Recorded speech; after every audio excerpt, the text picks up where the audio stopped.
Prince Regulus cheerfully announces the sudden annulment of his engagement to Kira 6 Shandies. Shocked to her core, Kira stammers in complete disbelief at Lord Regulus's cruel words. Another noble cries out for Lady Yudia as an even greater tragedy abruptly unfolds in the hall. Someone frantically shouts a warning that poison has been slipped into the drink.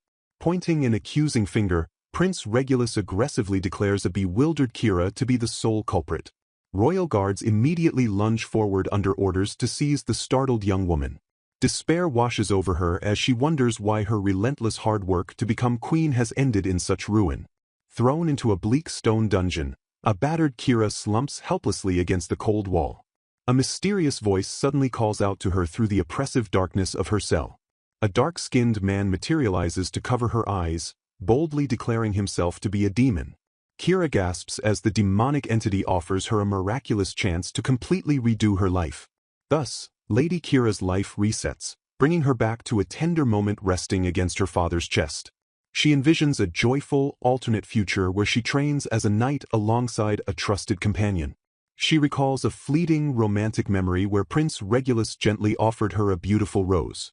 Rejecting that path entirely, she begins her life anew with her sights set on securing her own happy ending. Refusing to accept that ideal-looking hell, she screams her fiery defiance at the illusion. Rushing passionately toward the demon, she demands to be sent right back to her first life in the dungeon. Thoroughly amused by her fierce resolve, the demon heartily agrees to her unexpected request. Images of Regulus and Yudia flash in her mind as she vows to target those who framed and ruined her pride. With the demon looming menacingly behind her, Kira fiercely declares she will have her revenge. Meanwhile, in the kingdom of Albania, where divine prophecies dictate fate, a marquis's daughter receives a grand vision. Surrounded by priests, the high cleric proclaims she is destined to become the consort of the next king, Regulus de Albania. The heavy weight of this divine prophecy falls entirely upon the young Kira 6 Shandies. 10 years later, a determined Kira bows before her father and firmly requests to annul her engagement with the prince. Her father, visibly stunned by the sudden demand, breathes her name in utter shock. Sweating nervously, he questions whether his daughter is truly serious about this grave and dangerous decision.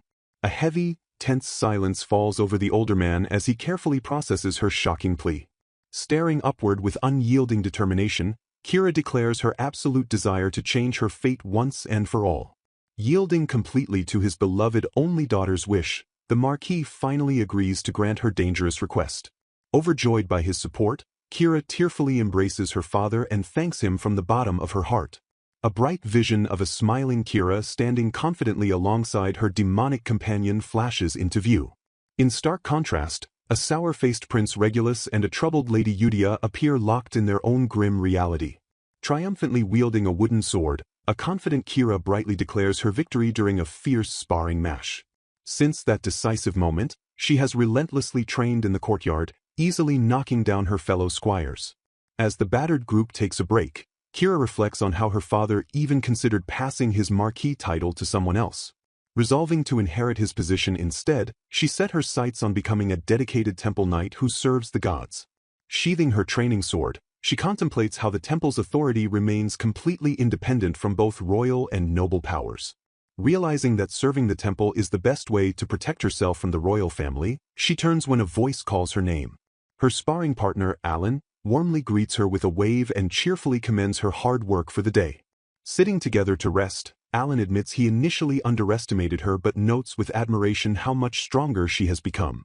Chuckling at his big talk, Kira playfully promises she will not lose to him either as they banter. Alan then awkwardly brings up her status as the prince's fiancée, prompting Kira to reveal her father is actively working to annul it. Confused by her choices, Alan wonders aloud why she would turn down the chance to be queen just to become a knight. He gently points out that she does not strictly have to become a knight to find her own path. Leaning in closer with genuine curiosity, he asks if she truly hates the prince that much. Blushing slightly and looking away, Alan suggests she could simply marry some other guy instead if someone like that existed. Unfazed, Kira reminds him that since she is still officially the prince's fiancée, proposing to her now would be considered an act of rebellion against the royal family. Flustered and wildly waving his hands, an embarrassed Alan frantically denies making a marriage proposal. Laughing off his extreme embarrassment, Kira cheerfully excuses herself and promises they will talk about it another time. Left alone beneath the trees, Alan sighs deeply and quietly admits he understands what she is trying to say. Staring downward with a sorrowful expression, Kira reflects on the prince's gaze, realizing they are the same eyes of one-sided love for someone completely out of reach that she once had. Her quiet contemplation is suddenly interrupted when a mysterious figure approaches her in the courtyard, bluntly asking to confirm if she is indeed Kira 6 Shandyes. Startled to see Prince Regulus standing before her, Kira gasps as he casually explains he came on official business and decided to stop by upon hearing his fiancée was there. Looking somewhat solemn and avoiding her gaze, the young prince softly admits that he has already heard about her controversial request for an annulment. Acknowledging the heavy, suffocating burden of an engagement forced by divine prophecy, Regulus surprisingly confesses that he wasn't particularly fond of the arrangement either. Regulus remarks with clear astonishment that although he had heard rumors, seeing her in armor confirms she truly is aiming to become a fully fledged knight. Trembling internally as she averts her eyes, a highly distressed Kira squeezes her eyes shut and thinks to herself that this unpredictable man is honestly terrifying. Completely oblivious to her deep, internal dread, Regulus beams with a bright, genuine smile, openly declaring that she really is an interesting woman. Kira stares back in absolute, wide-eyed shock as the charming prince casually adds that she is obviously quite strong as well. The prince happily boasts that his fiancée is quite the brave one, prompting a highly flustered Kira to abruptly excuse herself and sprint away in a desperate panic. Left standing alone with a completely blank expression, an utterly bewildered Regulus softly mutters to himself that she really is a strange woman. Gazing intently after her rapidly retreating figure, he softly confesses to himself that despite her incredibly odd behavior, that person truly intrigues him. Meanwhile, a frantic Kira sprints across the training grounds as fast as her legs can carry her, desperately vowing that she absolutely doesn't want to get involved with him. In another timeline, an elegantly dressed Kira walks down a grand, sunlit hallway, reflecting on how a familiar voice calling her name triggered memories of the past. She vividly visualizes a stunning, romantic memory of Regulus gazing deeply at her through a glass partition with profound, unmistakable affection. Kira realizes with a heavy heart that, despite her own complicated internal feelings, the prince actively sought a meaningful involvement with her. Sweating and deeply confused by these conflicting timelines, she wonders why he acts this warmly when the former version of him absolutely hated her. In a sparkling romantic vision from her alternate life, a blushing Regulus looks at her with utter devotion and begs her to marry him because he truly loves her. Kira's eyes widen in absolute, breathless astonishment as the radiant, overwhelming memory of his earnest proposal washes entirely over her. A grand, joyous scene unfolds in her mind as the prince kneels gracefully before her in a royal hall full of cheering nobles offering their lovely congratulations. Surrounded by smiling faces, Kira recognizes with bittersweet clarity that this was a perfect, happy ending anyone in the world would readily acknowledge. However, as she looks deeply at his loving expression, a nagging, persistent feeling deep inside her soul whispers that something is fundamentally wrong.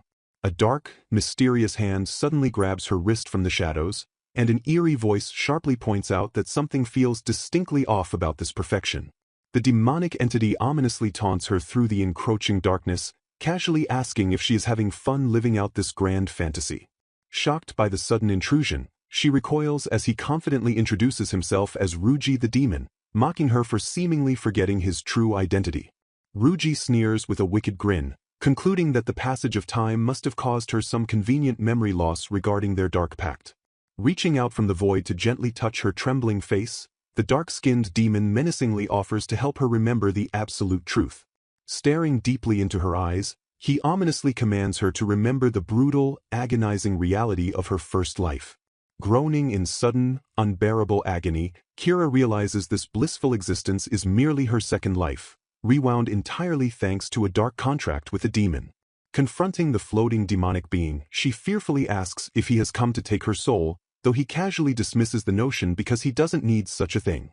Ruji calmly explains to the terrified woman that her contract is already complete because she has already paid the ultimate, heavy price. He cruelly reveals the tragic truth that to completely redo her life, she had to irrevocably lose a certain vital part of her heart. Pure panic sets in as Kira frantically searches her fragmented memories, desperately asking what kind of heart she surrendered, since she can't think of anything.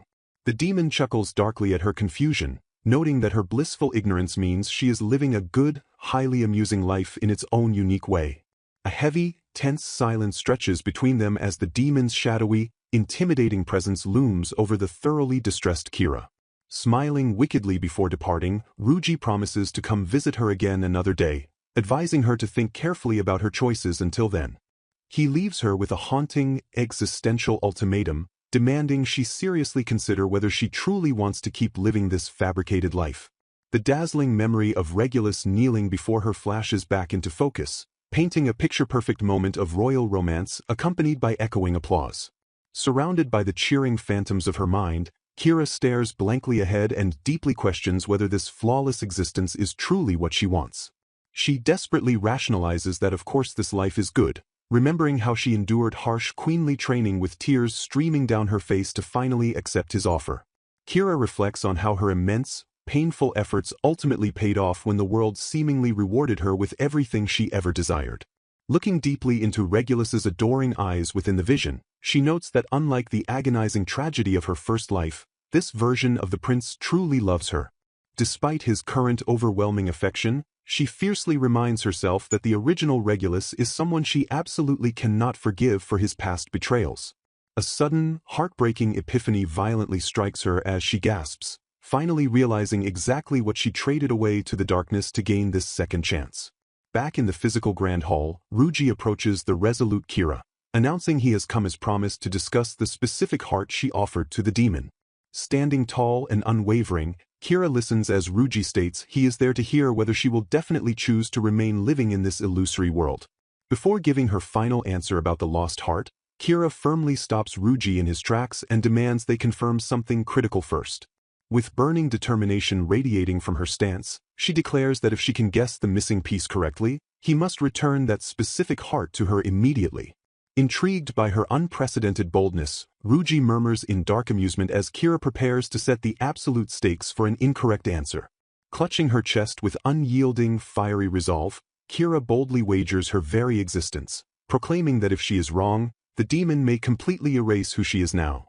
Demanding an immediate answer, the dark-haired entity laughs as his companion firmly accepts the terms. Resplendent in a detailed gown, Kira fiercely declares that her burning anger and hatred have birthed a singular desire for revenge. The dark-haired man smirks, revealing sharp fangs, excitedly praising Kira and confirming her absolute victory. Trembling with rage, Kira furiously rejects her unrewarded past, insisting she cannot forgive what happened to her first self even if her enemies currently bear no guilt. Striding with powerful purpose toward the smirking entity, Kira boldly announces that she has a critical request. Catching the man off guard, the young woman demands to be sent back to her first life, specifically to the bleak confines of a dungeon cell. She grimly explains that this flawless, idealized hell where everything magically goes right is simply not a life meant for her. The entity questions the obviousness of her intent, asking exactly what she plans to do once she returns to that painful era. Kira's piercing gaze narrows as she bluntly states her singular, uncompromising objective, revenge. Acknowledging she may lack the power to inflict death-like punishment, she vehemently swears to make her tormentors deeply regret their actions. Erupting into manic laughter, the fanged man rejoices that Kira's once-lost thirst for vengeance has fully and magnificently returned to her spirit. Clenching her fist with newfound resolve, Kira promises to violently reclaim her stolen honor and shattered pride. Staring down the entity across the grand hall, Kira questions if she truly has permission to return to the past. The entity agrees to send her back but sharply warns that there will be absolutely no more do-overs, meaning she can never return to this sanctuary. Kira apathetically dismisses the grave warning, completely uncaring even as the man mockingly asks if she truly desires to plummet back to her lowest point after experiencing life's highest peak. Erupting with swirling, dark magical energy, the man enthusiastically heralds the grand return of Kira 6 Shandies, the villainess. He loudly proclaims that he shall grant her wish once again, despite the divine destiny set by the gods that dictated she become King Regulus's consort. Kira utterly rejects her supposed divine fate, mentally condemning such heavenly mandates to hell. The young villainess solemnly reflects on the fact that she has already redone her tragic life once before. The scene violently shifts from a bright, towering castle to the bleak, heavily barred exterior of a stone dungeon cell. Materializing inside the dreary prison, The dark-haired entity chuckles darkly at finding himself back in this familiar cell. Turning to face the young woman, he mockingly asks Kira how it feels to be back in the cold, unforgiving darkness. Maintaining her absolute composure, Kira calmly replies that the sensation is nothing short of wonderful. Standing confidently within the stone walls, Kira notes that such a grim setting is absolutely perfect for a villainess, prompting the entity's amused agreement. The dreary dungeon triggers bitter memories of her first life, specifically the time she was engaged to King Regulus and the fateful coronation where her downfall began amidst the cheering crowds. In her vivid flashback, a young and seemingly charming King Regulus waves regally to his adoring public. An attendant quietly prompts Lady Kira to step forward and present a celebratory bouquet to His Majesty. Stepping up beside the monarch, Kira respectfully addresses the young King Regulus. Offering the beautiful flowers, she formally congratulates him and presents the bouquet to the radiant son of the kingdom. Regulus confidently steps out onto the grand balcony, holding the vibrant flowers aloft for the massive, cheering crowd below to witness. Without a second thought, the king turns his back on the crowd and callously drops Kira's beautiful bouquet onto the checkered floor. Staring down at the discarded, ruined flowers, the king blatantly expresses his sheer disgust. Watching the blatant disrespect, Kira solemnly remembers that their relationship was never good, not even for a single, fleeting moment. She plainly acknowledges the harsh reality that the undeniable reason for their poor dynamic was his deep-seated, irrational hatred for her. Frantic internal thoughts reveal Kira's past confusion, wondering if Prince Regulus's scorn stemmed from her own inadequacy, yet utterly failing to understand the true reason. The scene abruptly cuts to a beautiful, smiling woman named Yudia, who warmly congratulates the king as Regulus fondly calls her name. Regulus stands intimately close with the blushing Yudia, loudly demanding that everyone in the grand hall listen to his sudden announcement. The king formally and loudly declares that he is taking Yudia la Mink, the revered saintess and daughter of the Marquis, as his true queen. Kira stares in absolute, horrifying shock, her eyes wide as the surrounding nobles gasp in equal disbelief at the sudden, scandalous proclamation. A panicked advisor immediately steps forward, frantically questioning His Majesty about the fate of Lady Kira, his divinely ordained fiancée. Regulus aggressively scoffs at the trembling advisor, incredulously asking if he is genuinely expected to marry Kira merely because of a rigid divine prophecy. The king then turns his piercing, cruel gaze onto Kira, sharply demanding to know if she truly believes herself worthy of being the queen. Under his harsh scrutiny, Kira is shown looking devastated, her confidence shattering as she shrinks before his venomous glare. Trembling with wide eyes, she internally justifies her worth, reminding herself of the intense study and rigorous character cultivation she endured specifically to become his queen. As Kira brokenly stammers for her king's understanding, Regulus angrily interrupts, condemning Kira 6 Shandies as pathetically arrogant for proclaiming herself excellent and worthy. Towering over the stunned and humiliated Kira, King Regulus ruthlessly declares that he is officially and permanently annulling their engagement. A tight close-up of Kira's face shows her mind completely breaking as she whispers a shocked, disbelieving word of pure confusion. The imposing monarch repeats his harsh, life-destroying declaration of annulment, his massive figure entirely dominating the utterly defeated young woman. Adding the ultimate degrading insult to injury, Regulus casually informs Kira that she should have no complaints as he will instead mercifully take her as his mere concubine. Trembling under the crushing weight of his cruel decree, a broken Kira helplessly responds that such a humiliating fate is not something she can decide on her own.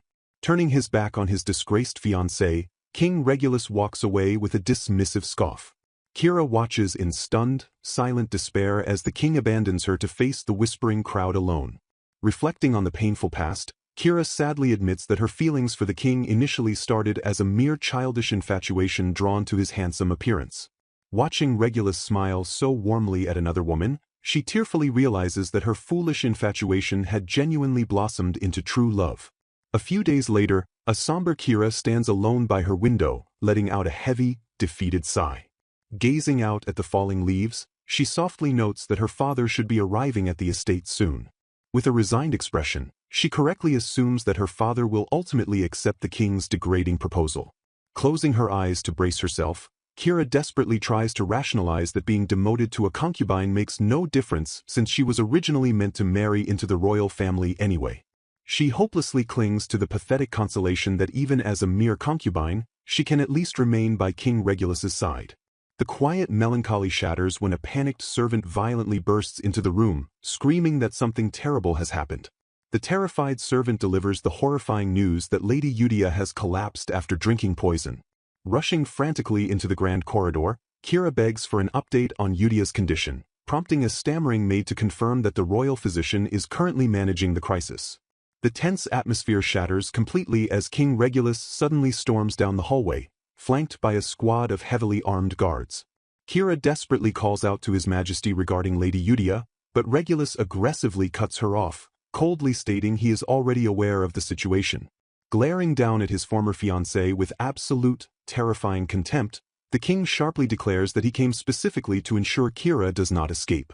Utterly blindsided by the monstrous accusation, Kira stares at him in pure, speechless confusion. Without a single shred of hesitation, Regulus ruthlessly commands his armored guards to immediately seize Kira. As the rough soldiers aggressively grab her arms, Kira desperately demands to know the meaning behind this sudden, violent arrest. Regulus callously interrogates her, asking who else besides Kira could possibly benefit from Yudia collapsing in this exact, highly volatile situation. Tears streaming down her panicked face, Kira frantically screams her innocence, vehemently denying the horrific accusation. Completely ignoring her desperate, heartbroken pleas, the cold-eyed king orders her taken away, asserting that all suspects must be arrested without any further discussion. Dragged away by the ruthless guards, Kira reaches out helplessly, begging Lord Regulus to listen to reason. Heavy iron prison bars slam shut with a resounding, finalizing crash. Tossed onto the freezing stone floor of a damp dungeon cell, Kira weeps bitterly in the crushing, isolated darkness. Staring blankly at the rough ground, she brokenly asks the void why she must endure such a cruel, unfair fate. A mysterious, playful voice suddenly cuts through the gloom, casually suggesting that Kira was just thinking about how God can go straight to hell. Startled by the intrusion, Kira demands to know who is there, to which the unseen entity cheerfully greets her and admits he came specifically to see the famous villainess. Swirling, ominous shadows gather rapidly in the corner of the cell as the mysterious entity directs her attention to the darkness. A dark-haired, fanged man materializes from the dark mist, boldly introducing himself as a demon. Smiling wickedly, the entity formally introduces himself as Ryuji, the powerful demon of time and shadow. Kira stares at the supernatural being in absolute, breathless disbelief. Holding her head in despair, the broken girl quickly concludes that the immense stress has finally driven her completely mad. Ryuji suddenly closes the distance in a blur of motion, spooking Kira as he gleefully insists that he is the real deal. Shadowy tendrils physically wrap around Kira's body as Ryuji demonstrates his terrifying, tangible power to violently prove his authenticity. Trembling under the dark, crushing grip, Kira finally accepts the horrific reality that an actual demon is standing right before her. Ryuji points out the sheer, entertaining injustice of her situation, noting that an interesting woman like her has been imprisoned despite committing absolutely no crime. Kira weakly admits her complete ignorance regarding the poisoning, prompting Ryuji to ask if she realizes she is the victim of a massive false charge. Laughing sadistically at her misery, the demon openly revels in the tragic irony, finding her pathetic situation incredibly entertaining. Staring intently into her wide eyes, Ryuji suddenly drops his humor and seriously declares that he completely believes her innocence, claiming he can tell simply by observing the color of her soul. Kira looks up at him with wide, vulnerable eyes, absolutely stunned by his unique, demonic perspective. Deeply touched that someone finally believes her after enduring so much betrayal, Kira listens closely as Ryuji casually offers her a very tempting proposition. Kira blinks in pure confusion, entirely unprepared for what a demon might offer a condemned prisoner. Flashing a highly dangerous smile, the demon offers Kira an unprecedented, miraculous chance to completely redo her tragic life. Reaching out with dark energy swirling around his hand, Ryuji reminds her that as the demon of time and shadow, he possesses the immense power to make such miracles happen. Explaining his strange motives, Ryuji drops his smile and bluntly confesses his deep-seated, burning hatred for the gods. He eagerly admits that he wants nothing more than to completely overturn the divine prophecy that unfairly destined her to become the king's consort. Kira hesitates with deep suspicion, cautiously asking if borrowing such immense demonic power demands a terrible, ultimate price like her very soul. Ryuji immediately dismisses the boring cliché, laughing that he absolutely does not want her soul in exchange for this incredible redo. Pointing directly at her chest, the demon solemnly reveals the true, terrifying cost. She will instead lose a vital part of her heart. He ominously clarifies that the specific price for altering the very fabric of time is sacrificing whatever part of her heart she holds most precious. A dark-haired man smiles brightly, declaring that his conscience is nothing that boring. Gesturing casually, the man reassures the blonde girl that the conscience is an entirely unnecessary part of the heart for seizing true happiness. Flashing a wide, predatory grin, he laughs heartily and praises her for adopting the right spirit. Filled with sudden resolve, she formally accepts the dark deal, hoping that this pivotal choice will finally allow her to become happy. Dark, fiery energy erupts around the man as he dramatically commands Kira to go forth into her second life. He intensely urges her to adopt a defiant new motto for her next life, boldly declaring that God can go to hell. Staring down at her with a fierce, fanged smile, Ryuji emphatically reminds her that her life is now entirely hers to decide. Tears of joy streaming down her flushed face, she beams brightly and sincerely thanks him for believing in someone like her. Watching her depart into the radiant light, he quietly bids Kira farewell and tells her to truly enjoy her new life. The narrative solemnly reveals that she successfully redid her life. Despite obtaining a happy life alongside a broadly smiling king, a lingering sense of profound unease remained. Unable to accept that peaceful outcome, she fiercely confronts Ryuji, declaring that she eagerly took back the vengeful heart she had previously lost. Driven completely by her reclaimed vengeance, she purposefully returned once more to this dark prison. Looking closely at her deeply serious expression, Ryuji asks Kira what is wrong and wonders if she is actually regretting coming back after all. Glaring with unwavering determination, Kira firmly rejects the notion, asserting that her core desire hasn't changed because she came back solely for revenge. A wicked, absolutely thrilled smirk stretches across Ryuji's face as he chuckles, eagerly challenging Kira to entertain him. Meanwhile, in the year 2010, two panicked priests stand before an ornate, arched doorway, completely shocked by a sudden, inexplicable event. Within the sacred chamber, the revered book of prophecy is violently engulfed in roaring, untamed flames. Staring in utter disbelief at the blazing inferno, the frantic priests desperately wonder what on earth is currently happening to their holy text. A beautiful woman with long, straight hair, addressed urgently as Lady Elks, watches the chaotic scene unfold with wide, incredibly serious eyes. The surrounding text confirms with absolute certainty that the burning object is indeed the revered book of prophecy. As the priests frantically call for water to stop the disaster, Lady Elks holds up a hand to pause them, noticing something undeniably strange about the fire itself. An ethereal image flashes of Kira gently holding a large flower, a soft blush on her cheeks and a remarkably gentle smile gracing her delicate features. Analyzing the bizarre scene, Lady Elks observes that only the book of prophecy is actively burning, noting carefully that there are absolutely no signs of the mysterious fire spreading anywhere else. Suddenly, a scorched, still smoldering piece of the sacred parchment flutters rapidly through the tense air directly toward Lady Elks.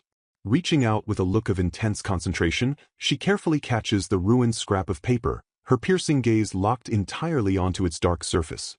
Staring intently at the charred fragment, she reads the newest prophecy written within, which dictates that Kira Vaishandes will unexpectedly become the king's companion. Without any warning, the magical fire violently erupts from the parchment right in front of her face, causing her to flinch back in sudden, sharp shock. A panicked priest urgently calls for Lady Elks to look at the burning scrap, prompting her to stare in absolute astonishment at what is actively unfolding. Arriving outside the Grand Castle alongside her entourage, a heavily bearded guard formally announces to King Regulus that the High Priestess has officially arrived. Lounging casually on his ornate throne, King Regulus looks slightly confused by the sudden visit and immediately asks if something important has happened. Stepping forward with alarming urgency, Lady Elks bluntly informs the stunned king that the sacred book of prophecy has completely burned away.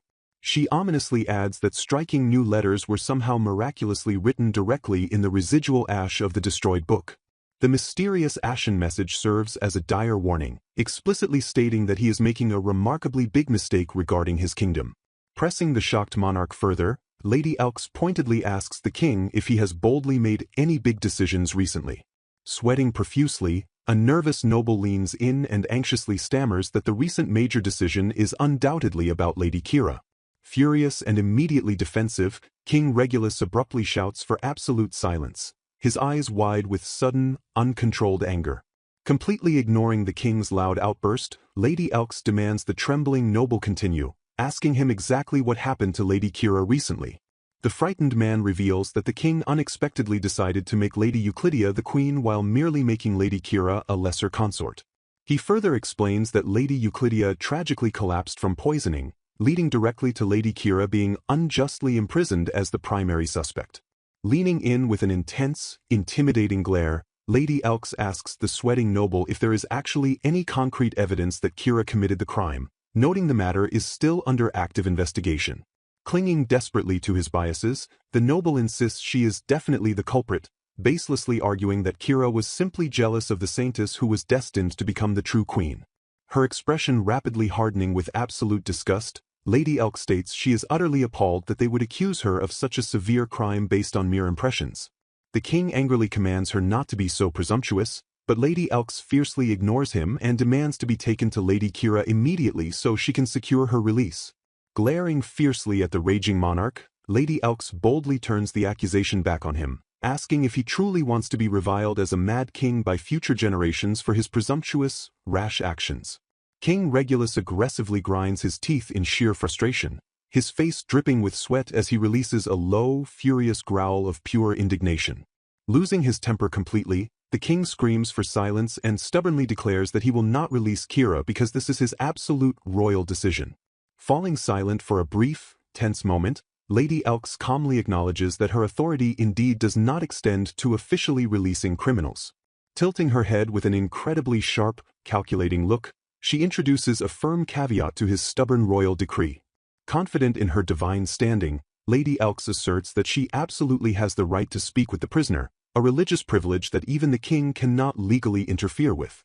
Enraged and desperate to maintain absolute control over the kingdom, the stubborn king loudly declares that he will never release Kira from the dark prison, wildly commanding Lady Elks to just do as she pleases. Descending the dimly lit stone stairs alongside her escorts, a deeply frustrated Lady Elks maintains a stern composure and mutters to herself that his stubborn royal decree will suffice for now.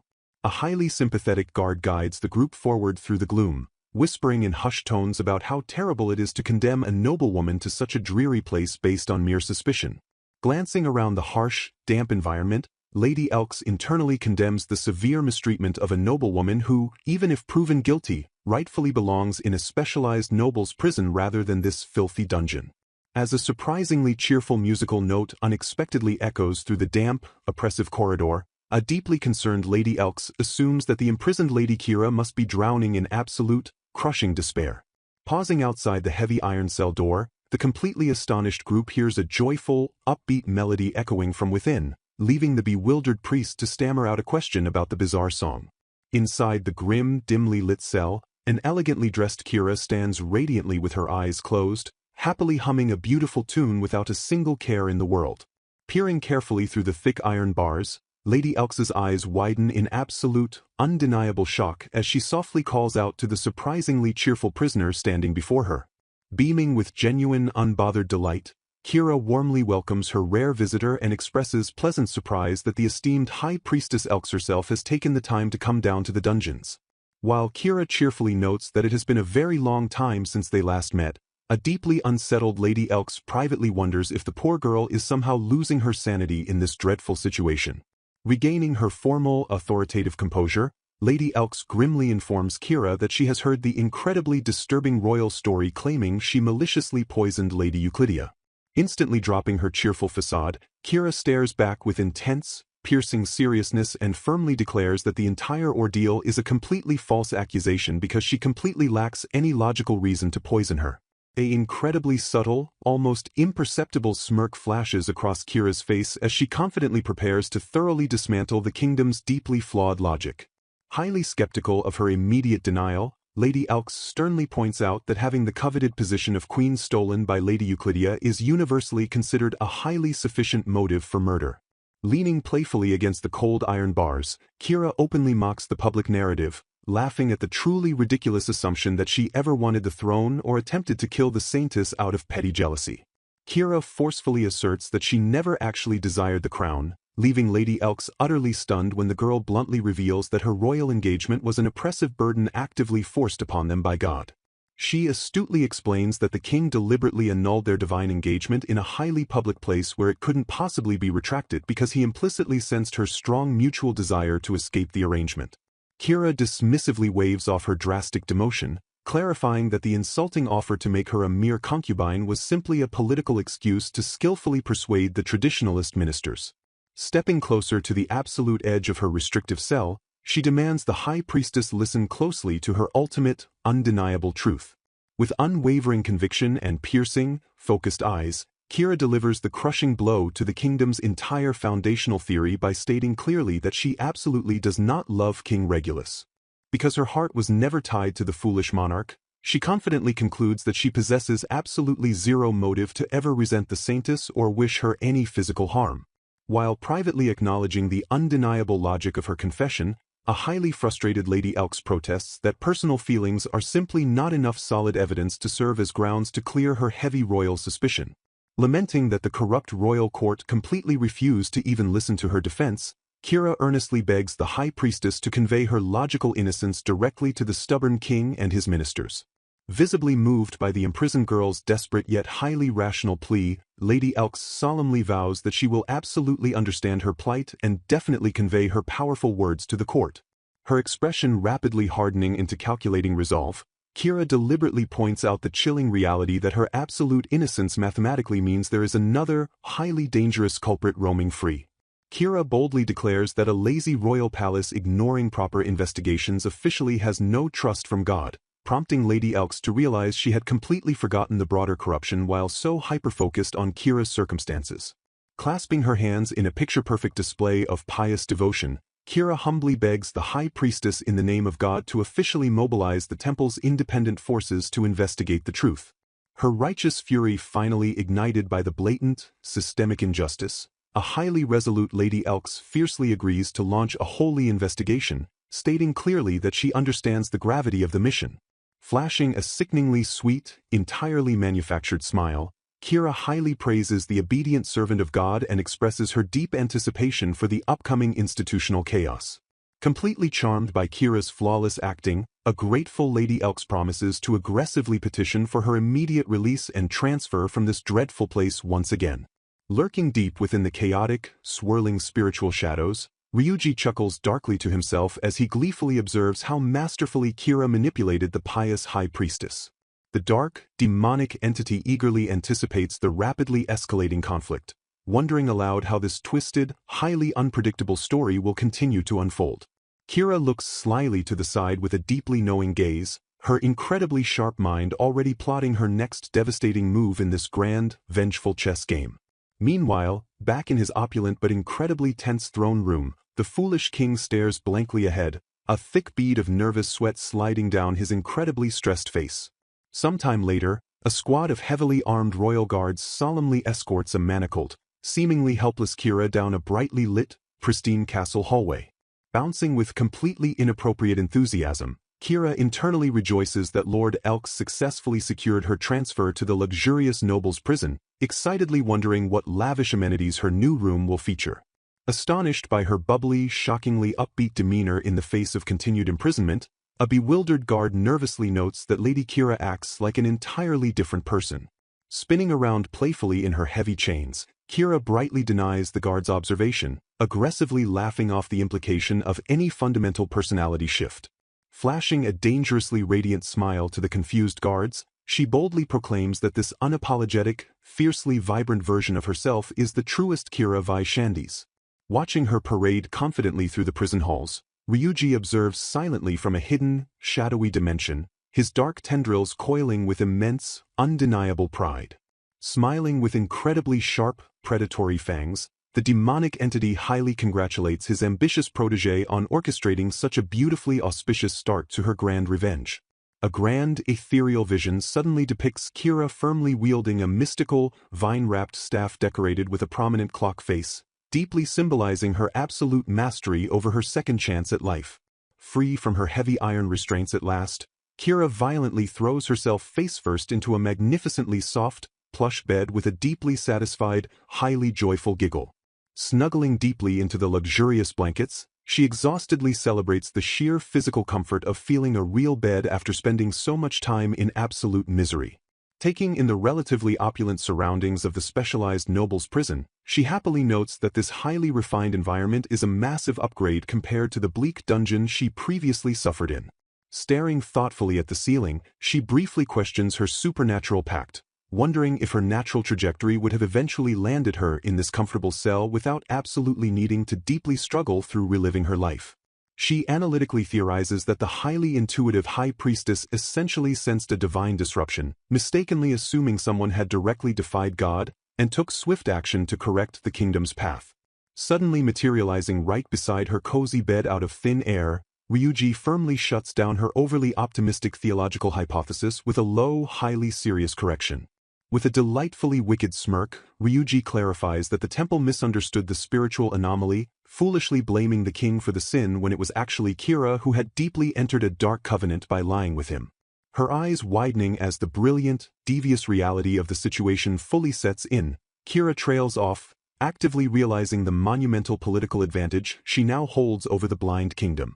Sitting within the desolate confines of her prison cell, Kira realizes with a heavy heart that the true targets of the recent machinations were actually them. Consequently, she resolves that she must tread with extreme caution going forward. Suddenly, the dark-skinned demon Ryuji materializes close behind the startled Kira. Leaning in with an air of dark amusement, he casually prompts her for her next move.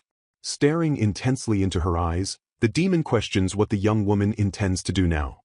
He mockingly addresses her as one who is currently walking the dark and treacherous path of revenge. Confronted by the demon's piercing gaze and heavy question, Kira simply stares back in a tense, contemplative silence. She silently weighs the gravity of her situation and the impossible choices laid out before her. Breaking the heavy silence, Kira surprises the demon by firmly declaring that she will not do anything at all. Her sudden refusal prompts a confused and incredulous scoff from her dark companion. Lowering her gaze in quiet resignation, Kira explains that her hands are completely tied and there is absolutely nothing she can do. Therefore, she promises to simply behave herself for the time being. Visibly disappointed by her passive stance, the demon clicks his tongue in sheer boredom. He challenges her, stating that if she truly feels so powerless, she should ask him to lend her some of his dark power. The heavy weight of the demon's tempting offer hangs palpably in the silent, oppressive air of the dungeon. Kira is left to grapple with the dangerous implications of accepting such a sinister pact. Sparkles of magical energy dance around Ryuji as he leans in with a charismatic, tempting smile. Taking advantage of her confused hesitation, he explicitly offers to grant her the power of magic. Her heart pounding with shock at the prospect of magic, Kira marvels that not even the high priest possesses such incredible abilities. Meanwhile, Ryuji waves off her awe, casually noting that while he prefers being a spectator, helping her serves as an entertaining distraction. Overjoyed by the prospect, Kira's imagination runs wild with vibrant, bubbling fantasies of flying on a broomstick and casting spectacular spells. She tightly clenches her fists in pure excitement, thrilled by the idea that she could finally become a powerful magic user. Her joyful fantasies are abruptly brought to a grinding halt by a confused realization. Ryuji quickly shatters her illusions, bluntly warning her that the power he offers is absolutely not some kind of all-powerful, limitless magic. Deepening the gravity of his dark offer, the demon ominously adds a crucial condition to their potential pact. He coldly reveals that acquiring this supernatural ability will ultimately come with a steep and unavoidable price. Leaning in so closely that his dark presence entirely fills her vision, Ryuji begins to explain the sinister mechanics of the pact. He softly whispers the dark conditions that will trigger whenever she decides to actually use this newfound magic. The young woman swallows hard, realizing with dread that such a heavy toll is to be expected from magic bestowed by a literal demon. The overwhelming reality of the sacrificial cost heavily settles upon her trembling shoulders. Looming dominantly over her seated form, the demon delivers the final, crushing limitation of his supernatural gift. He forcefully dictates that she will only be able to unleash this granted magical power a single time. Surprised by the extreme limitation, Kira asks what specific kind of magic she will receive from him. Refusing to simply hand her the answer, Ryuji commands the girl to think for herself and discover the truth on her own. Flashing a wicked, knowing smile, the demon reveals the highly personalized nature of the spell he is about to grant. He explains that a single concept or word that perfectly embodies her very essence will manifest as her unique magic. Pondering her dark circumstances, Kira theorizes that her defining concept might be something as grim as revenge.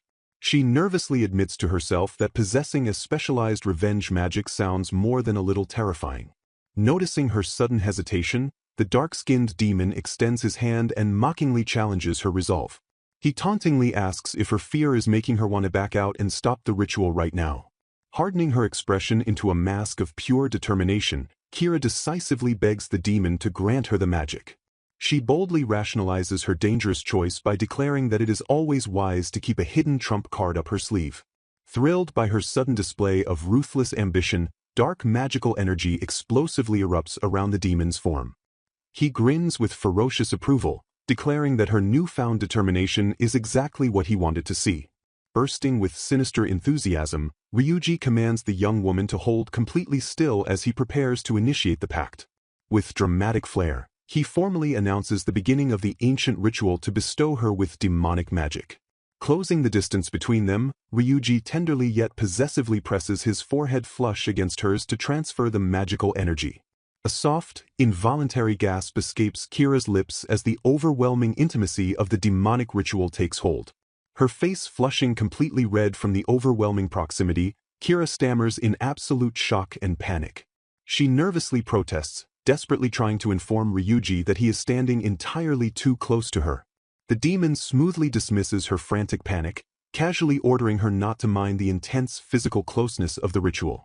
However, Kira immediately fires back with deep indignation, adamantly insisting that she absolutely does mind the intimate invasion of her personal space. Her heart beating erratically in her chest, the flustered girl internally rationalizes her intense physical reaction to the demon. She frantically reminds herself that despite his demonic nature, having any man this intimately close is overwhelming because she is still an innocent maiden. As the intense magical ritual deepens their connection, a profound and unexpected realization washes over the trembling girl. She finds herself deeply perplexed by a sudden, strange shift in her own internal emotional state. Despite the terrifying nature of the demon and the overwhelming intimacy of the moment, a bizarre sense of tranquility begins to take root in her mind. She astonishingly admits to herself that she actually feels a little bit calm beneath his dark, towering presence. Meanwhile, the narrative violently shifts away from the dark dungeon to a brightly lit, opulent hall where a completely different scene is unfolding. A concerned voice softly cuts through the grandeur, gently asking Lady Yudia how she is currently feeling. Flashing a bright, reassuring smile, the beautifully dressed Lady Yudia enthusiastically declares that she is completely fine. She happily assures her companions that she has now fully and entirely recovered from her previous affliction. Relieved by the excellent news, a long-haired priestess smiles warmly and expresses her profound gladness at the girl's health. She wisely deduces that the initial medical treatment administered to Yudia must have been exceptionally good to yield such results. The peaceful atmosphere is instantly shattered when King Regulus violently bursts into the hall, furiously demanding to know what business the high priestess has being there. He angrily gestures to Yudia, shouting that today is supposed to be a joyous celebration of her recovery, implicitly threatening Lord Elks. Refusing to be intimidated by the monarch's explosive rage, the priestess sharply retorts by sarcastically wondering whose fault this ruined atmosphere truly is. She coldly calls out the king's abrasive behavior, bluntly stating that he is always in a foul mood. Unloading her righteous anger, she fiercely declares that she has absolutely not forgiven the king for unjustly moving Kira into the harsh confines of the noble's prison. She berates the arrogant ruler for selfishly acting entirely on his own authority while blatantly ignoring her sacred wishes. Staring down the furious monarch with eyes full of unwavering defiance, she firmly lectures him that a functioning kingdom simply cannot allow a king's unchecked tyranny to run rampant. She solidifies her unyielding stance by revealing that even the royal ministers formally agreed to the decision to oppose him.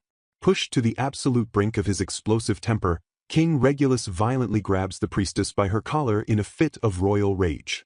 Spitting with venomous fury, he begins to aggressively curse her out for her constant, brazen insubordination. Completely unfazed by the king's physical aggression, the priestess coldly continues her logical defense of the imprisoned girl. She boldly points out the glaring flaws in his accusations, asserting that Kira's supposed motive as the culprit is highly questionable at best. Systematically dismantling his narrative, the high priestess reminds the enraged monarch of a very public and humiliating truth. She explicitly states that Lady Kira herself openly declared that she does not hold any love for the king whatsoever. Unable to handle the stinging blow to his massive ego, Regulus violently thrashes his cape and desperately screams that her words are nothing but lies. The priestess immediately counters his tantrum, arguing that a woman who doesn't love him would have absolutely no logical reason to poison Lady Yudia out of jealousy. The priestess's sharp, undeniable logic cuts deeply into the room's chaotic atmosphere, forcing a sudden, heavy pause. She softly repeats his accusation of lies, turning the word back on him to highlight the sheer absurdity of his own desperate delusions. Looking down at the sputtering king with a mixture of pity and arrogant disdain, the priestess delivers a devastating psychological blow. She mockingly observes that his irrational obsession with Kira's jealousy makes it seem almost as if he desperately wants the imprisoned girl to love him. Unable to bear the escalating hostility and the king's public humiliation any longer, a distressed Lady Yudia finally intervenes. Tears welling in her eyes, she desperately cries out to Lord Elks, begging the priestess to stop this vicious confrontation. Clutching her chest in deep emotional turmoil, Yudia tearfully confesses that even from her own perspective, she genuinely believed that Lady Kira harbored romantic feelings for Lord Regulus. Desperate to validate her own standing, she frantically reminds everyone that His Majesty explicitly promised that he loves her alone. Narrowing her eyes at Yudia's tearful and somewhat contradictory defense, the sharp-witted priestess immediately seizes upon the flaw in her logic. She coldly pivots her argument, stating that if Yudia truly believed Kira was in love with the king, then a far darker truth must be acknowledged. Brutally exposing the hypocrisy of the situation, the priestess points out the glaring cruelty hidden behind Yudia's innocent tears. She ruthlessly accuses Yudia of sensing Lady Kira's deep feelings, yet selfishly choosing to continuously deepen her own romantic relationship with the king anyway. Pushed utterly past his breaking point by the attack on his beloved, King Regulus steps forward and screams with veins bulging in his neck. He furiously demands to know if this insolent priestess is now actively trying to insult and degrade the innocent Yudia as well. Calmly closing her eyes against the king's spit and fury, the priestess solemnly delivers a devastating, divine decree that silences the room. She reveals that God has officially rejected the ancient prophecy, rendering all their petty, mortal squabbles ultimately meaningless in the grand scheme. In light of this massive divine shift, she officially declares that Lady Yudia is now destined to become the king's one and only true bride. Consequently, she coldly reasons that there is absolutely no longer any political or religious need for Lady Kira to remain in the picture as the royal fiancée. Suddenly dropping her aggressive, confrontational demeanor, the priestess flashes a bright, almost unnerving smile of pure political victory. With a chillingly cheerful tone, she officially guarantees that the Holy Temple will fully and unconditionally bless their upcoming royal marriage. Yudia gasps in shock as the woman confirms she came solely to deliver the news. Thrilled by the confirmation, Yudia immediately asks if the wonderful news is really true. Turning to the shocked King Regulus, a beaming Yudia expresses her overwhelming happiness at the situation. She cheerfully declares that absolutely nothing stands between the two of them anymore. Catching his breath, a stunned King Regulus hesitantly agrees with Yudia's joyful assessment. He mutters a quiet confirmation, looking somewhat overwhelmed by the sudden turn of events. Smiling brightly next to the king, Yudia remarks with a light chuckle that this development is truly joyous. Meanwhile, the high priestess observes the couple in cold, judgmental silence. Dropping her innocent facade, Yudia flashes a dark, sinister smile as her thoughts drift to her imprisoned rival. She maliciously wonders what kind of despairing face Lady Kira is making right now. Back in the dark dungeon, Ryuji asks the glowing Kira if she is ready to begin. He instructs the young woman to focus deeply and feel the latent magic awakening within her body. Noticing her rigid posture, the demon gently scolds Kira for putting entirely too much physical strength into the delicate process. He watches closely as the girl strains to handle the unfamiliar magical energy. Suddenly breaking her concentration, Kira slumps forward and groans that she is already completely exhausted. Her abrupt loss of stamina leaves the demon staring at her in flat exasperation. Sitting across from her, Ryuji reminds Kira that wielding the power of miracles is naturally incredibly difficult. Looking dejected, Kira complains that having to actively train makes magic a massive pain to use. The quiet training session is interrupted by the distinct sound of approaching footsteps echoing down the corridor. Alerted to the intrusion, the demon sharply warns Kira that someone is coming. Preparing to hide, Ryuji informs the girl that he will simply slip into the darkness to avoid detection. Completely missing the tension, a hopeful Kira immediately asks if their visitor is bringing food. Peering through the thick iron bars of her cell, Kira's hopeful expression instantly vanishes. She lets out a shocked gasp as she finally registers the identity of her unexpected guest. Standing elegantly before the prison cell, a smiling Lady Yudia politely bids the imprisoned girl a good day. Utterly bewildered by the visit, Kira loudly gasps her rival's name in surprise. Still reeling from the shock, Kira steps toward the bars and questions why the recovered girl is here. She expresses confusion over why Yudia would willingly visit such a filthy, degrading place. Recalling the recent dramatic events in the royal hall, Yudia maintains her polite, serene smile. She softly begins to explain the hidden reasoning behind her sudden appearance at the dungeon. Flushing with feigned modesty, Yudia cheerfully announces that her formal engagement to the king has finally been decided. However, she adds a hesitant pause, implying that there is still a lingering issue to discuss. Clasping her hands together, the dark-haired girl claims she was deeply anxious about how Kira would take the news. She falsely insists that she came solely because she was worried about her predecessor's feelings. Continuing her fabricated story, Yudia recounts how the king gently suggested she visit the dungeon herself to ease her worries. She claims he encouraged her to speak with Kira directly to settle the matter. Quoting the king's alleged advice, Yudia explains that hearing the truth straight from the source would resolve everything. She claims the king wanted her to hear Kira explicitly state that she does not love him. Concluding the flashback, Yudia states that hearing Kira's true feelings would supposedly ease all her anxieties. The memory features a furious King Regulus screaming defensively in the background. Dropping the innocent act entirely, Yudia's face twists into a chillingly malicious smile. She reveals that she enthusiastically demanded to meet the ruined girl face-to-face to gloat. Basking in her absolute victory, Yudia brightly tells the king that she desperately wants to see what kind of pitiful state Kira is in now. She cheerfully forces the stunned monarch to agree to her cruel little excursion. Snapping back to the dark reality of the dungeon, Yudia reiterates her blatant lie with a perfectly serene expression. She repeats that she only came because she was so terribly worried about Lady Kira. Refusing to give her rival the satisfaction of seeing her break, Kira maintains a dignified and composed smile.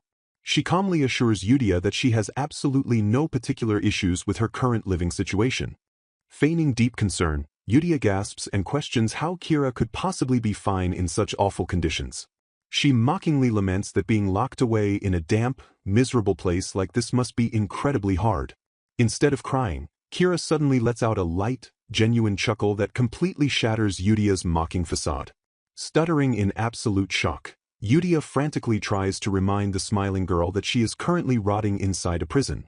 Unfazed by the bars, Kira philosophically explains that treating this imprisonment as a unique life experience makes it bearable. She confidently adds that since she committed absolutely no crime, her eventual release is practically guaranteed. Leaning back with a remarkably cheerful stretch, the blonde girl boldly claims she is actually enjoying herself. She states she is greatly looking forward to regaling her father and maids with tales of her time in the dungeon. Deprived of the despairing reaction she desperately craved, Yudia's eyes widen with barely suppressed rage. She trembles with fury, letting out a low, frustrated growl at Kira's unyielding optimism. Brushing off her rival's anger, Kira casually reminds Yudia that she has always been this kind of resilient, carefree woman.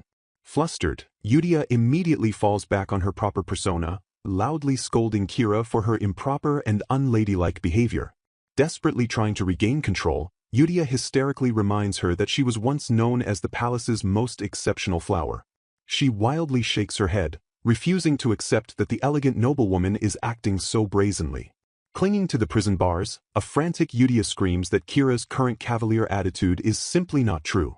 She angrily points out that Kira was universally deemed the most suitable candidate to become the king's bride. Cutting through the hysterics, Kira calmly corrects her regarding who is actually fit to be the king's royal partner. She firmly states that the position belongs solely to Yudia, the one who sincerely and deeply loves the monarch. Desperate for validation, Yudia loudly demands to know if Kira genuinely loved the king as well. Sighing softly, Kira admits that she only played the role of a loving fiancé publicly because her high political position demanded it.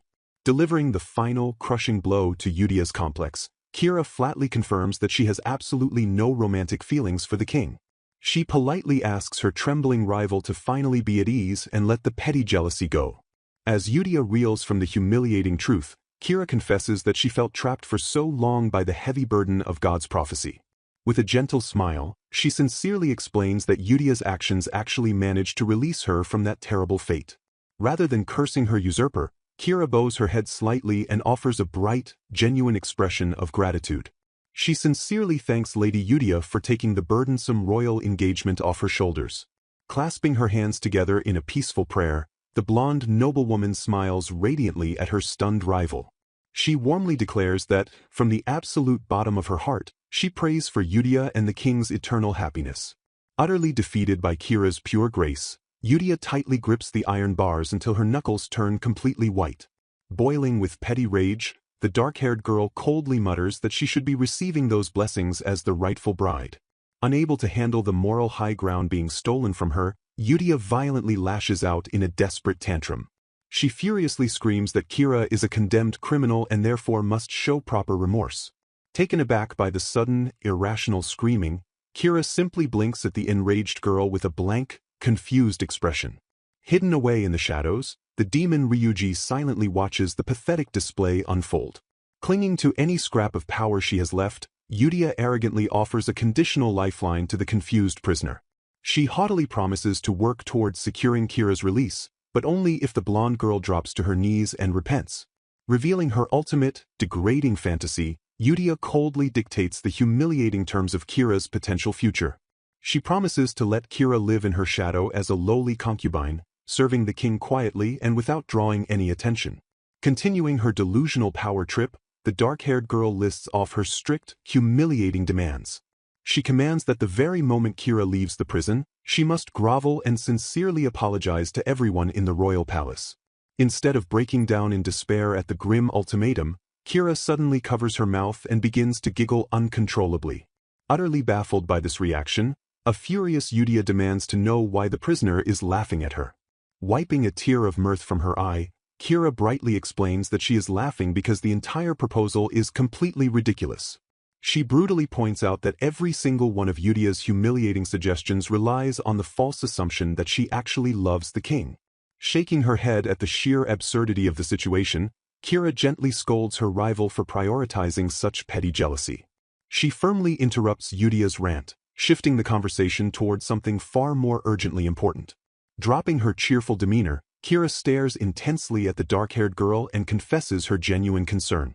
She warns Yudia that they absolutely must focus on finding the true culprit who successfully poisoned her in the first place. Thoroughly disgusted by Kira's unwavering kindness and refusal to break, Yudia completely ignores the pressing warning. She abruptly turns her back on the prison cell and imperiously calls out to one of the nearby royal guards. In a final act of petty, vindictive cruelty, Yudia exercises her newfound royal authority over the hesitant guard. She strictly commands him to withhold all food from Lady Kira until she personally gives him explicit permission to feed her. A frantic guard calls out to Lady Yudia as she leaves a young woman locked behind the iron bars of a prison cell. Ryuji remarks on the harshness of the situation, noting that Yudia has strictly forbidden the prisoner from receiving any food. Trapped in the shadows, the blonde captive wonders to herself if a person can truly survive for 2 or 3 weeks on water alone. Floating casually in the air, Ryuji asks the captive if the looming starvation actually bothers her, prompting a confused reaction. The captive questions how long Ryuji intends to watch over her, pointedly asking if he plans to stay by her side until her eventual death. She notes the irony of her situation, pointing out that dying in the embrace of a demon would surely be considered another act of rebellion against God. Unfazed by her dark observation, Ryuji smiles softly and agrees that it perhaps would be. Changing the subject, Ryuji notes that Yudia seems far less interested in genuinely loving the king and much more fixated on the captive herself. He explains the cruel reality that Yudia's true desire is simply to see her rival completely frustrated, humiliated, and crying. He deduces that Yudia can only find happiness by defeating her, meaning she completely refuses to believe the captive holds no affection for the king. Deeply amused by this display of petty mortal jealousy, Ryuji chuckles at how entirely human Yudia's behavior is. The captive bursts into unexpected laughter, freely admitting that she finds Yudia extremely troublesome and completely fails to understand her emotions. Her laughter fades into a serious expression as she confesses there is someone she understands even less than Yudia. Ryuji immediately guesses she is referring to the king, questioning why the monarch harbors such intense and burning hatred for her. The captive looks away in silent contemplation as memories of the past weigh heavily on her mind. Breaking the quiet tension, she reveals to a curious Ryuji that there is actually a very specific reason behind the king's animosity. She explains that during her second life, she actively investigated the root cause of his deep-seated hatred toward her. With the loyal help of her father and the maids, she dug into the past while Ryuji listens intently to her tale. Her thorough investigation eventually uncovered that a specific hidden person had been actively trying to frame her. The culprit turned out to be none other than Marquis Delmazia La Mink, who is Lady Yudia's father. Ryuji smirks knowingly, his sharp eyes glinting as the pieces of the political puzzle finally begin to fall into place. She solidifies the treacherous plot, confirming it was Marquis Mink who successfully manipulated King Regulus into despising her.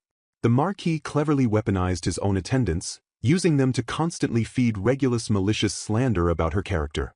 This entire orchestrated smear campaign was designed solely to elevate his own daughter, ensuring Yudia would become the queen. Armed with this crucial knowledge in her second life, she reported the truth to the palace and safely resolved the conflict. She leans in with lingering frustration over the ordeal, prompting Ryuji to calmly acknowledge that he understands the political situation. Despite resolving the nasty rumors, she angrily questions how the king could grow up to become such an absolute madman. Ryuji scratches his head in mild exasperation as he reminds her of the tragic backstory the king had shared in her second life. Regulus suffered through a bleak childhood where his mother died early and his strict father offered no warmth, even on his deathbed. The isolated young king had heartbreakingly confessed that he never once received anything resembling true love from his parents. She notes that the previous king treated her kindly, leading an unimpressed Ryuji to conclude that Regulus is honestly a pitiful ruler. Ryuji pivots the conversation to ask about her own mother, and she solemnly confirms that she perished in an epidemic. She reveals a hidden connection, explaining that during those bleak times, it was actually her mother who emotionally supported the young Regulus. Her kind mother comforted the lonely prince through many hard moments, becoming a true maternal figure in his desperate eyes. Ryuji's eyes widen with sudden, sharp realization as he finally pieces the king's twisted psychology together. He breaks it down, explaining that from the king's perspective, the captive hoarded the love of both his strict father and his surrogate mother. She stammers in utter shock as Ryuji ruthlessly points out that she effortlessly possessed everything Regulus ever desperately wanted. Ryuji declares that her lingering desire for the king's love is exactly what branded her as a deeply conceited woman in his jealous eyes. She realizes with mounting horror that when combined with Marquis Mink's toxic rumors, the king's explosive anger makes perfect, terrifying sense. Reeling from the dark revelation, she questions how Regulus could have possibly loved her in her second life while holding such deep resentments. Ryuji reminds her that by avoiding the king and training to become a knight in that life, she completely shattered the image of an arrogant woman scheming for the throne. Her drastic shift into an unusual, independent warrior sparked his genuine interest and ultimately caused the king to fall in love with her. Blushing at her own ignorance regarding both the king and Yudia, she admits she might just be dense, to which Ryuji laughs that people in the storm rarely notice the weather. Flustered by his relentless teasing, she defensively shouts back at him while gripping her own arms in embarrassment. Unfazed by her outburst, Ryuji casually asks if she is seriously going to start worrying about all this past romantic drama now. Her spirit reignites as she proudly declares she won't let it bother her, knowing both of them resented her for completely unfounded reasons. Pleased by her fiery resolve, Ryuji flashes a sharp, fanged grin and praises her resilient spirit as they move past the revelation. The tension finally fades into a quiet sigh as the narrative jumps forward, noting that 3 grueling days in the cell have officially passed. Ryuji casually checks in on Lady Kira's water-only diet, and she resiliently replies that the hunger isn't completely unbearable just yet. Their quiet moment is suddenly interrupted by the sharp sound of approaching footsteps, signaling the ominous arrival of an unexpected visitor.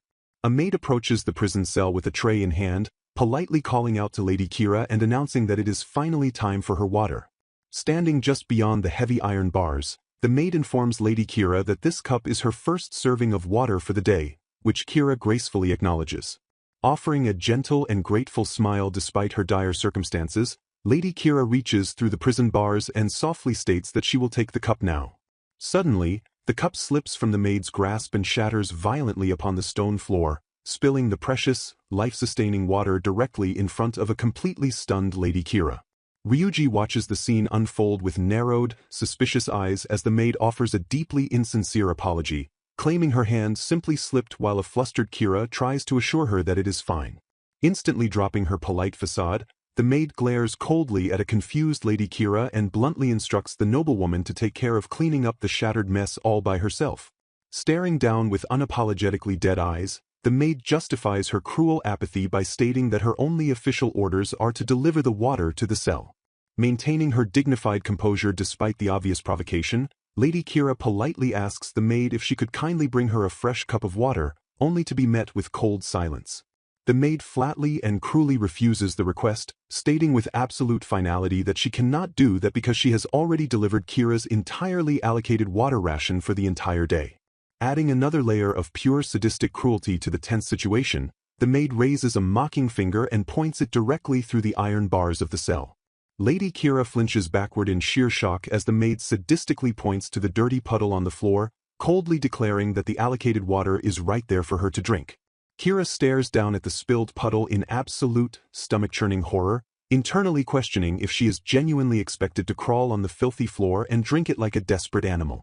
Trembling at the sheer, degrading cruelty of the situation, Lady Kira thinks this is completely horrible, while the maid smugly brushes off her visible suffering by saying it simply cannot be helped. Covering her face in utter, crushing despair, Lady Kira reflects that in all her days as a noble, she has never once experienced such deep and agonizing humiliation. The maid suddenly pauses her gloating, a brief flicker of genuine surprise crossing her stoic face as she processes an entirely unexpected reaction from her prisoner. Shattering the tense atmosphere, Lady Kira suddenly bursts into sharp, unexpected laughter, mocking the stunned maid by asking if she honestly thought a petty trick like this would make her start crying and lamenting. Her demeanor violently shifting from despair to fierce, intimidating authority, Lady Kira grabs the iron bars and commands the insolent maid to stop pretending to be some anonymous nobody. The maid freezes in sudden, breath-catching panic as Lady Kira perfectly identifies her true, hidden identity, loudly calling her out as the noble Baroness Kate McDarren. Kira confidently interrogates the stunned woman, asking how she could possibly think a high-ranking lady wouldn't recognize another noble secretly working within the palace, leaving the Baroness stammering in absolute shock. Leaning in closer to the bars, Kira astutely deduces the pathetic underlying motive, questioning if this entire cruel display is simply Kate acting out of deep-seated, bitter jealousy toward her. A highly flustered and defensive Kate weakly stammers that Kira doesn't understand anything at all, prompting Kira to firmly and sharply dismiss her desperate excuses.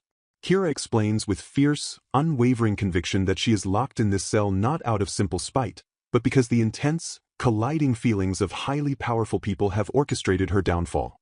She further clarifies the dangerous political reality of the situation, noting that the overwhelming, unpredictable will of King Regulus himself plays an incredibly large part in her current imprisonment.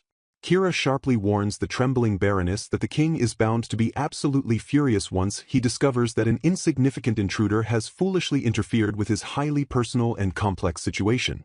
Building terrifying momentum, Kira glares sharply through the shadows of the bars, perfectly preparing to deliver her final, devastating point to the exposed noblewoman.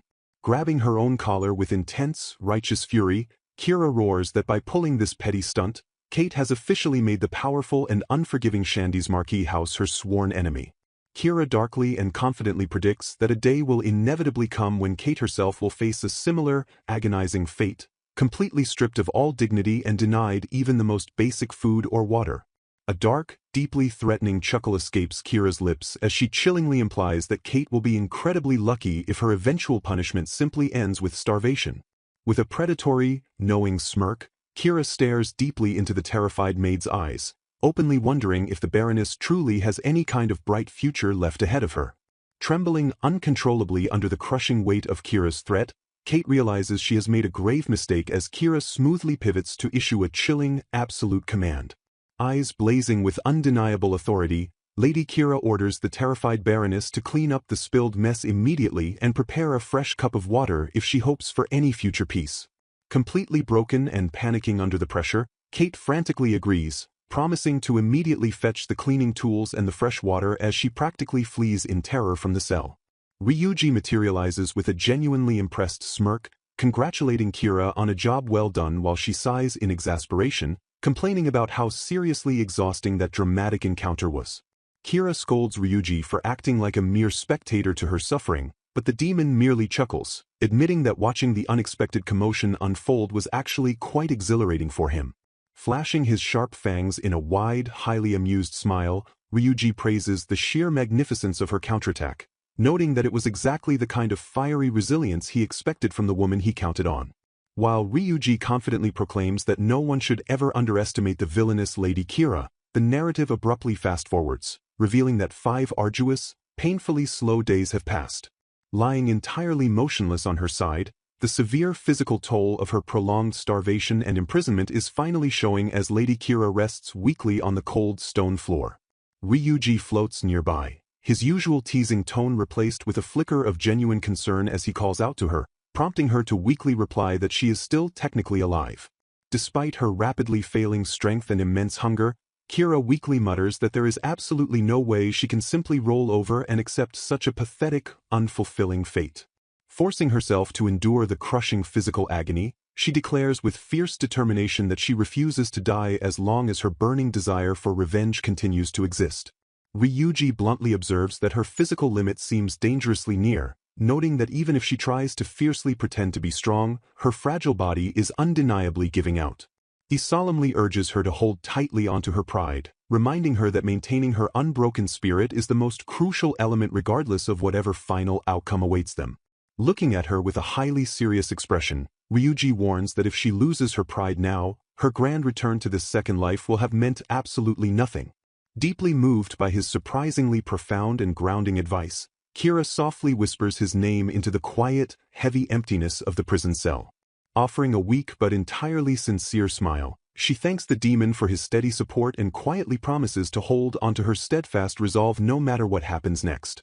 The touching moment is suddenly shattered by the sharp sound of approaching footsteps, prompting Kira to note that it shouldn't be water time yet as Ryuji confirms someone is indeed coming. Lady Kira tenses visibly, her eyes widening in apprehensive anticipation as the heavy footsteps draw closer and an ominous, powerful presence looms just outside the heavy cell door.